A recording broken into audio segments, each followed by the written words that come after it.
Okay. Welcome, Maddie, Thank you. to my first episode of Pinpod. Did you know that was the name? Yeah. Did I tell you? Yeah, I had to okay. ask you. I was like, because I was wondering, I was like, what is this going to be based off of, Right. first of all? And then it was Pins. bowling. Yeah. Just pins.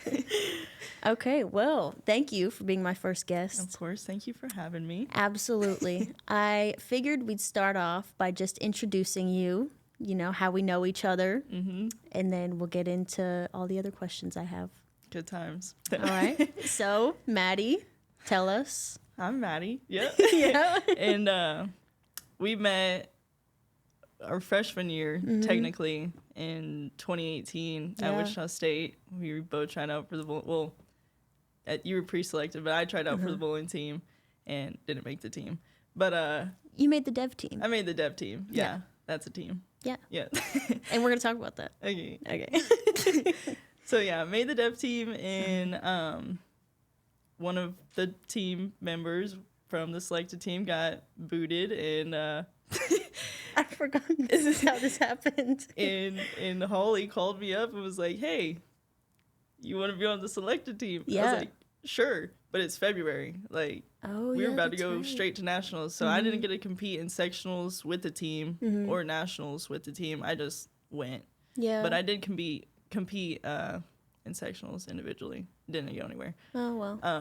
What was that like? You just get a phone call like, hey, you're on the dev team, but we need you on the select team right now. I was ecstatic Yeah? before I knew what that entailed. Because I started bowling in high school, and I was like, oh, my goal is Wichita State. Just because I grew up in Wichita, that's all I knew. Best school in the nation for bowling. So then I was like, all right, bet. I'm going to try to be on that team. And I looked at other schools, and I was like, they offered me money. Wichita State didn't, and I was still like, nah, I want to go there. And didn't you also get an offer for track? Yeah, I got Track? Yeah. yeah, for track and javelin. field. Wow. Yeah, and turned that down, and I stopped golfing, or I was probably looking at schools for that too, but then quit that sophomore year in high school. Okay. And then, I came to Wichita State and made the select team after Amazing. Being on dev for a little bit. Yeah. So. And something I find very cool that you did when you were on the dev team is you took it upon yourself to make workouts, scheduled workouts for the dev team. Yep, and try to get study times together for everybody, just to prepare everybody for if they went onto the select team. Right. And that probably helped me a little bit for them choosing me, because It was a good look. Yeah. I felt like I wasn't the best out of the group that I was with on developmental, so I was like, I don't know, just trying to help everybody a little bit, get them to the point where we all wanted to be. Right. And it helped some of us. Did everybody show up? No, I think I know. I was the only one, and one other person. I can't really remember who came, but was it Ben? Was he on the team Ben, at this time? Oh my goodness. Yes. Ben. No, okay, so he actually ran the That's right. F45. He was the coach. He was the coach. Oh my gosh, I think it was just me that showed up, because I was like, yeah, it had to have been just me. And for preface, how many people were on the team between the men and the women? Because you set it up for both. Right. I think there was 5 girls, and I couldn't tell you how many guys. There's always way more guys than girls. So, but yeah, Ben, I think he only came because he was running. He had to show up for work. Yeah, and so it was fun though. I really enjoyed the F45, and I did too. And I only went back once we did team stuff on the selected team, but yeah, that was good times. And explain a bit. So, dev team does travel and compete for the first half of the year. And was it your freshman? No, it was your sophomore year you came up, right? No, it was freshman year. End of freshman year, yeah. Okay. And then I was pre-selected for sophomore. So you got to compete still the full year? Correct, yeah. I did everything that the developmental team would do. Yeah. And then the only things I really missed out on was from Vegas. That's right, December. Yeah, which I missed out on every year, but Well, oh, I think I broke the fourth. Oh, so how many tournaments did you compete in first semester? Like how many times would dev team travel? I think they get a good like six to eight tournaments. Which is still really good. Yeah. For a dev team. And I don't think I like placed like high in any of them, but it was still good to get that experience. Like, yeah, you're competing against the other teams. It's like C teams and stuff, but I mean, you still get the experience. You still get to go hang out with the team and all that. So. And now we're going to jump in to one of the questions. Uh-oh. I got. It's not bad. The good and bad about college bowling. So I think we've started to touch on that. And just going off of what you just said, the good, you know, you get to travel and compete with a group of girls who all want to win. Right. I mean, with our experience at Wichita State, we all want to win. Yeah, that's true. We all want to win. We all have the same goal. And that's why we've achieved it so many times. You're right. Like, everybody's working to that same goal. Even if you have a whole bunch of people that did good individually, like in high school, and not as necessarily team-oriented. Right. You all come together and have the same goal. And so I think that's why Wichita State succeeds. Yeah, and that's another thing you can talk on that I can't talk on is high school bowling. So what would you say the biggest changes between high school and college bowling were for you? For high school bowling, it's interesting. Because you're mixed with people who are either just trying to get out of class. Yes. And so they join a sport or join a club or like they'll join anything to get out of school. Or you have the people who are actually like interested in the sports and trying to learn and better themselves and get to the collegiate level. Right. So it's hard whenever you focus on the team aspect in high school. Yeah. Because you have the people who are just like, I don't really care. I don't care about the outcome.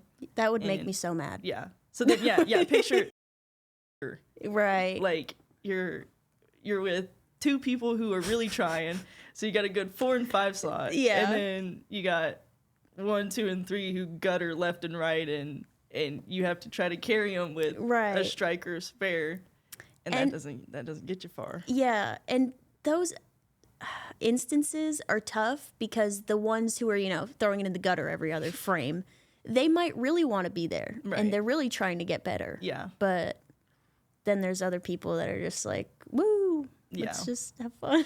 Yeah, and I mean, like Addie and I, we were on the same team, and we were really trying to help everybody, but it helps when you have a coach who wants to help everybody too, because as somebody who's trying to better themselves, it's hard to focus on everybody that you're bowling with.